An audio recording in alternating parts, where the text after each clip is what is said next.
बिस्मिल्लाहिर्रहमानिर्रहीम।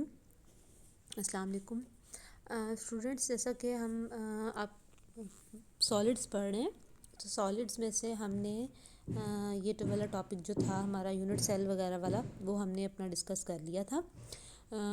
लेकिन जो आपके एक्सरसाइज में क्वेश्चंस शामिल हैं, जिसमें हमारे पास सॉलिड से रिलेटेड जो क्वेश्चंस हैं वो हैं आपके पास एक्सरसाइज खोलें। एक्सरसाइज में से जो हमारे पास सॉलिड से रिलेटेड क्वेश्चंस हैं वो कौन कौन से हैं। तो सॉलिड से रिलेटेड हमारे पास जो क्वेश्चंस हैं बच्चे, उसमें एक तो क्वेश्चन 1 है, क्वेश्चन 2 है ऑफ कोर्स, और क्वेश्चन 3 है। क्वेश्चन 4 है जिसमें वो what are solids, give general properties of solids, how do you differentiate between crystalline solid and amorphous solids. यानी वो सॉलिड के हवाले से कंप्लीट आपसे इन्फॉर्मेशन चाह रहा है, तो उसके लिए हमें सॉलिड का इंट्रोडक्शन और उसकी जो प्रॉपर्टीज़ हैं वो सारा डिस्कस करनी होंगी। फिर उसके बाद क्वेश्चन नंबर 5 में वो कह रहा है कि explain the following properties of crystalline solid, give 3 example in each case. ये सारी प्रॉपर्टीज़ भी हम वहीं पे सॉलिड के इंट्रोडक्शन में डिस्कस करेंगे। हम इसको भी पढ़ लेते हैं। क्वेश्चन नंबर 6 वो कह रहा है define unit cell, what are the unit cell dimension, how the idea of the crystal lattice is develop from the concept of the unit cell. ये हमने कल कर लिया था। Explain 7 crystal system and draw the shape of their unit cell, ये हमने चीज़ कल discuss कर ली थी। तो आज हम जो हमारे क्वेश्चन नंबर 4, 5 से रिलेटेड चीज़ें हैं वो आज हम डिस्कस करेंगे। उसके बाद क्वेश्चन नंबर 12 में से वो 6 वाला पार्ट, 7 वाला पार्ट, इस किस्म की चीज़ें को वो डिस्कस करने को कह रहा है। ये सारी चीज़ें हमारी रिलेटेड टू सॉलिड हैं, हम इसको सॉलिड के इंट्रोडक्शन में ही डिस्कस करेंगे। तो आज हम एक्सरसाइज के इन क्वेश्चंस को डिस्कस करते हैं कि वो किस किस तरह से सॉलिड में आते हैं। पहली बात तो ये है कि आपको सॉलिड के बारे में पता होना चाहिए कि सॉलिड्स क्या होते हैं। सॉलिड्स जो हैं बेसिकली, सॉलिड किसे कहते हैं, जब फोर्स ऑफ अट्रैक्शन प्रीडोमिनेट करती हैं, यानी बहुत ज़्यादा हो जाती हैं, तो जो चीज़ बनती है आपके पास, जब एक दूसरे के कॉम्पैक्ट पैकिंग में मॉलिक्यूल्स आ जाते हैं, अपने आप को एडजस्ट करते हैं, तो उस वक्त जो चीज़ बनती है उसे हम सॉलिड कहते हैं। बेसिकली सॉलिड आर दो substances which are rigid, hard, definite shape और डेफिनेट वॉल्यूम के साथ जो चीज़ आती है वो आपके पास सॉलिड कहलाती है। सॉलिड्स के अंदर एटम आइंस और मॉलिक्यूल्स जो हैं वो क्लोजली पैक होते हैं। स्ट्रॉन्ग कोहेसिव फोर्सेस उनके अंदर होती हैं। जो उसके एटम आइंस या मॉलिक्यूल जिनसे मिलकर सॉलिड बनता है वो रैंडमली मूव नहीं करते, यानी एक जगह से दूसरी जगह नहीं मूव करते, वो अपनी ही जगह पर टू एंड फ्रो यानी आगे पीछे की मूवमेंट रखते हैं। और वेल ऑर्डर्ड अरेंजमेंट होती है सॉलिड के अंदर। सॉलिड की टाइप कितनी है? सॉलिड की 2 टाइप्स होती हैं। कौन कौन सी टाइप्स हैं सॉलिड की? उनकी अरेंजमेंट के अकॉर्डिंगली हम 2 टाइप्स बनाते हैं कि जिन एटम आइंस या मॉलिक्यूल से मिलके वो बना है वो किस तरह से अरेंज होते हैं। तो क्रिस्टलाइन सॉलिड है एंड अमॉर्फस सॉलिड है।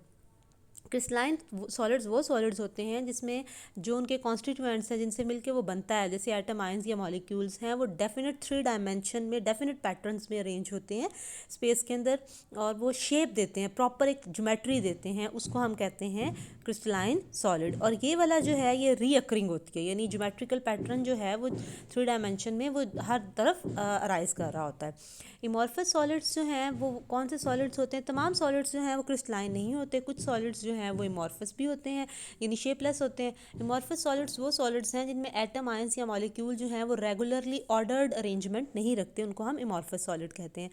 बेस्ट एग्जांपल इसकी प्लास्टिक है, ग्लास है, रबर है, ग्लू वगैरह हैं, ये इमॉर्फस सॉलिड्स हैं। इनमें शेप्स जो हैं वो प्रॉपर नहीं होती। वॉल्यूम तो ये अपना मेंटेन रखते हैं, लेकिन शेप जो है, जिस तरह से हम ज्योमेट्री वाइज शेप की बात कर रहे हैं, वो प्रॉपर नहीं होती। क्रिस्टलाइन सॉलिड्स जो हैं वो इमॉर्फस सॉलिड्स में चेंज जाते हैं जब हम उनको मेल्ट करते हैं और रैंडमली कूल करते हैं, ठंडा तेज़ी से करते हैं, तो वो मोल्टन मास जो है वो रैपिडली कूल किया जाए तो उसके बाद वो इमॉर्फस सॉलिड्स में चेंज जाते हैं, क्योंकि वो अपने आप को वैसे ऑर्डर अरेंज में लेके नहीं आते। एक जो रेगुलरिटी है इमॉर्फस सॉलिड के अंदर वो एग्जिस्ट नहीं करती। कुछ ऐसे रीजन्स होते हैं जिनके अंदर वो थोड़ी थोड़ी ऑर्डरली अरेंजमेंट देता है, तो उन हिस्सों में जहाँ वो थोड़ी सी शेप देता है, वो क्रिस्टलाइन हिस्से, उनको हम क्रिस्टलाइट बोलते हैं। इमॉर्फस सॉलिड्स जो हैं उनमें शार्प मेल्टिंग और बॉइलिंग पॉइंट नहीं होता, क्योंकि जो पार्टिकल्स हैं वो सॉफ्ट हो जाते हैं टेम्परेचर पे, इसीलिए उनमें डेफिनेट हीट ऑफ फ्यूजन भी नहीं होता। अब वो जो नेक्स्ट टॉपिक जिसमें हम क्वेश्चन नंबर 5 था, जो जो प्रॉपर्टीज़ को डिस्कस कर रहा था, जिसमें उस एग्जाम्पल को भी कर रहा था, हम उसको डिस्कस करते हैं कि प्रॉपर्टीज़ ऑफ क्रिस्टलाइन सॉलिड्स क्या होते हैं। सबसे पहली प्रॉपर्टी है ज्योमेट्रिकल शेप। जितने क्रिस्टलाइन सॉलिड्स हैं उन सबकी डेफिनेट डिस्टिंक्टिव ज्योमेट्रिक शेप होती है। क्योंकि उनके एटम आयंस के मॉलिक्यूल जिनसे मिलके वो बनता है वो 3 डायमेंशन में अरेंज होते हैं। इसी तरह से जो इनमें एंगल्स प्रॉपर होते हैं, इनमें सरफेस इंटरसेक्ट्स प्रॉपर होती हैं, और जो भी शेप में वो ग्रो करते हैं लेकिन सारी प्रॉपर्टीज़ उनकी प्रॉपर होती हैं। जब हम उनको तोड़ते हैं तो वो फाइनली ग्राउंड पाउडर्ड में आ जाते हैं। मेल्टिंग पॉइंट्स इनके शार्प होते हैं और डेफिनेट मेल्टिंग पॉइंट्स की रेंज होती है। क्लीवेज प्लेन्स क्या होती हैं? क्रिस्टलाइन सॉलिड्स को जब हम तोड़ते हैं तो वो डेफिनेट प्लेन्स में टूटती हैं। इन प्लेन्स को हम कहते हैं क्लीवेज प्लेन्स। और ये क्लीवेज प्लेन्स जो हैं वो एक दूसरे के ऊपर जब इंक्लाइन होती हैं पर्टिकुलर एंगल के ऊपर तो ये क्रिस्टलाइन सॉलिड बनाती हैं। इनकी वैल्यू जो है वो एंगल्स की वेरी करती हैं हर सॉलिड की दूसरे सॉलिड से, जैसे हमने यूनिवर्सल्स का जो 7 सिस्टम है उसमें पढ़ा भी है। एनाइसोट्रॉपी क्या होता है? कुछ क्रिस्टल्स जो हैं वो फिज़िकल प्रॉपर्टीज़ में वेरिएशन दिखाते हैं डिफरेंट डायरेक्शंस में। यानी जैसे एक कोने में एक प्रॉपर्टी है, दूसरे कोने में दूसरी प्रॉपर्टीज़ है, तो ऐसी प्रॉपर्टीज़ को हम कहते हैं एनाइसोट्रॉपिक प्रॉपर्टी, और इस फिनोमिनन को हम कहते हैं एनाइसोट्रॉपी। ये लाइक अगर जिस तरह से हमें पता है कि जी ग्रेफाइट है, एक तरफ से वो कंडक्टर है, दूसरी तरफ से वो कंडक्टर नहीं है, तो ये उसकी एनाइसोट्रॉपिक प्रॉपर्टी है। फिजिकल प्रॉपर्टीज़ जैसे रिफ्रैक्टिव इंडेक्स है, थर्मल एक्सपेंशन है, इलेक्ट्रिकल और थर्मल कंडक्टिविटीज़ हैं, ये एनाइसोट्रॉपिक में नेचर के ऊपर डिपेंड करती हैं। वेरिएशन जो इनमें आती है डायरेक्शन वाइज वो बेसिकली अरेंजमेंट के लिहाज से आती है कि सॉलिड अपने आप को उन हिस्सों में कैसे अरेंज करता है। जैसे इलेक्ट्रिकल कंडक्टिविटी मैंने आपको ग्रेफाइट की बताया कि वो एक डायरेक्शन में ज़्यादा है, दूसरी डायरेक्शन में कम है, क्योंकि उस डायरेक्शन में मोबाइल इलेक्ट्रॉन्स लेयर्स की फॉर्म में पैरेलल अरेंज होते हैं, जिसकी वजह से वो उनकी डायरेक्शन बेटर है कि वो वहाँ से कंडक्ट कर सकते हैं। इसी तरह से क्लीवेज जो है वो भी एनाइसोट्रॉपिक बिहेवियर है। सिमेट्री क्या होता है? रेपिटेशन है फेसिस की, एंगल्स की या एजेस की। क्रिस्टल्स को जब 360 डिग्री एंगल पे हम रोटेट करते हैं तो जो रेपिटेशन आती है चीज़ों की उसको हम कहते हैं उसकी सिमेट्री। ये इंपॉर्टेंट प्रॉपर्टी है क्रिस्टल्स की, और वेरियस टाइप ऑफ सिमेट्रीज जो है वो फाउंड होती है। जैसे सेंटर ऑफ जो ये उसकी आगे से यूनिट्स हैं सिमेट्री की, वो हमारे पास डिफरेंट है। जैसे सेंटर ऑफ सिमेट्री है, प्लेन ऑफ सिमेट्री है, या एक्सिस ऑफ सिमेट्री है। हैबिट ऑफ क्रिस्टल क्या होता है? हैबिट ऑफ क्रिस्टल होता है कि जब हम किसी सोल्यूशन में किसी सॉलिड को ग्रो करवाने देते हैं तो जो क्रिस्टल्स की शेप ग्रो होती है इसे हम कहते हैं habit of crystals. Habit of crystals usually saturated solution को जब हम ठंडा करते हैं तो ठंडा करने के नतीजे में जो क्रिस्टल्स ग्रो होते हैं वो होते हैं, लेकिन ये वेरियस डायरेक्शंस में ग्रो कर सकते हैं। लेकिन अगर कंडीशंस को मेंटेन करें तो शेप एक ही रहती है। अगर आप कंडीशंस को चेंज कर दें तो शेप्स चेंज हो जाती हैं। जैसे सोडियम क्लोराइड है, उसकी क्यूबिक क्रिस्टल्स हैं, ठीक है, वो प्योर सोल्यूशन में क्यूबिक क्रिस्टल बनाता है। लेकिन अगर आप उसमें 10% यूरिया डाल दें तो यूरिया एज एन इम्प्योरिटी है, फिर वो उसकी क्यूबिक क्रिस्टल्स की बजाय वो नीडल लाइक क्रिस्टल्स हो जाती हैं। आइसोमॉर्फिज्म क्या होता है? आइसो मतलब सेम, मॉर्फिज्म यानी शेप्स। आइसोमॉर्फिज्म एक ऐसा फिनोमिना है जिसमें दो डिफरेंट सब्सटेंस जो हैं वो सेम क्रिस्टलाइन शेप में एग्जिस्ट करें। यानी हम कहते हैं ना एक से ज़्यादा सब्सटेंस जो है वो क्यूबिक ज्योमेट्री बनाते हैं, तो वो आइसोमॉर्फिज्म है। जब एक से ज़्यादा सब्सटेंस सेम शेप को गेन करें तो that is called isomorphism. Different substances isomorphs होते हैं एक दूसरे के। क्रिस्टलाइन फॉर्म बेसिकली डिपेंड करती है केमिकल नेचर की, एटम्स की, आयंस की, को किस तरह से कंबाइन करते हैं।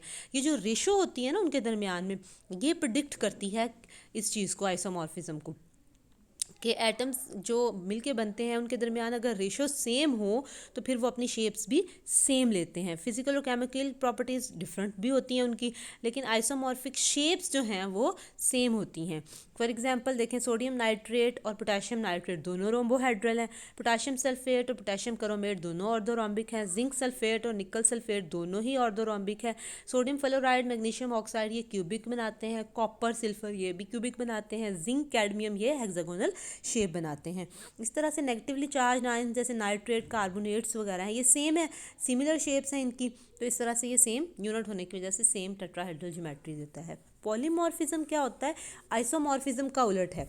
आप ये याद रखें कि इनका आपको डिफरेंस भी आ सकता है। पॉलीमॉर्फिज्म बेसिकली एक ऐसा फिनोमेना है जिसके अंदर, याद रखें, एक सब्सटेंस एक से ज़्यादा शेप में एग्जिस्ट कर सके, यानी एक ही सब्सटेंस सेम वो एक से ज़्यादा शेप में एग्जिस्ट कर सके, उसको हम कहते हैं पॉलीमॉर्फिज्म। ये कंपाउंड का फिनोमेना है, ये एलिमेंट का फिनोमेना नहीं है, ये याद रखना है आपने, ये कंपाउंड का फिनोमेना है। तो जैसे सिल्वर नाइट्रेट है, ये 2 शेप्स में एग्जिस्ट कर सकता है, रोम्बोहेड्रल और ऑर्थोरॉम्बिक में। कैल्शियम कार्बोनेट ट्राइगोनल में भी एग्जिस्ट कर सकता है, ऑर्थोरॉम्बिक में भी कर सकता है। पॉलीमॉर्फ्स की केमिकल प्रॉपर्टीज़ तो सेम है, लेकिन फिजिकल प्रॉपर्टीज़ थोड़ी सी चेंज हो जाती हैं। एलोट्रॉपी, अब जो पॉलीमॉर्फिज्म कंपाउंड की प्रॉपर्टी है, अब ये एलोट्रॉपी जो है ये एलिमेंट की प्रॉपर्टी है। एक एलिमेंट जब एक से ज़्यादा शेप में क्रिस्टलाइन में एग्जिस्ट कर सके उसको कहते हैं हम एलोट्रॉपी। फॉर एग्जांपल आपने कार्बन की एलोट्रॉपिक फॉर्म्स पढ़ी हुई हैं, डायमंड है, ग्रेफाइट वगैरह है, सल्फ़र की रोम्बिक है, मोनोक्लिनिक है, टिन की जो है ग्रे टिन है, वाइट टिन है। तो आपको पॉलीमॉर्फिज्म और एलोट्रॉपी में डिफरेंस भी आना चाहिए कि पॉलीमॉर्फिज्म कंपाउंड का फिनोमिना है और एलोट्रॉपी एलिमेंट का फिनोमिना है। ट्रांजिशन टेम्परेचर क्या होता है? ये वो टेम्परेचर होता है जहाँ 2 क्रिस्टलाइन फॉर्म जो हैं वो सेम सब्सटेंस की वो कैन को एग्जिस्ट, इक्विलिब्रियम पे वो को एग्जिस्ट कर सकती हैं। ऐसे टेम्परेचर को हम कहते हैं ट्रांजिशन टेम्परेचर, यानी उससे अबव दूसरी स्टेट और उससे बिलो में एक और स्टेट, लेकिन उस पे आके दोनों ही को एग्जिस्ट कर सकें। जैसे ग्रे टिन है और वाइट टिन, सल्फ़र है, रोम्बिक भी और मोनोक्लिनिक, फिर ऑर्थोरोम्बिक और रोम्बोहेड्रल। इसी तरह से हाइड्रेटेड फॉर्म सोडियम सल्फेट डेकाहाइड्रेटेड की और एनहाइड्रस फॉर्म है। ये सारी भी ट्रांजिशन टेम्परेचर पे 2 स्टेट्स को एग्जिस्ट कर सकें उसको हम कहते हैं ट्रांजिशन, और वो टेम्परेचर कहलाता है ट्रांजिशन टेम्परेचर। सो ये वाली प्रॉपर्टीज़ जो हैं ये आपके एक्सरसाइज के क्वेश्चन से रिलेटेड थी, जो कि मैंने आपको आज सॉल्व करवाई हैं। तो ये आपने लाजमी तौर पे याद कर लेनी है।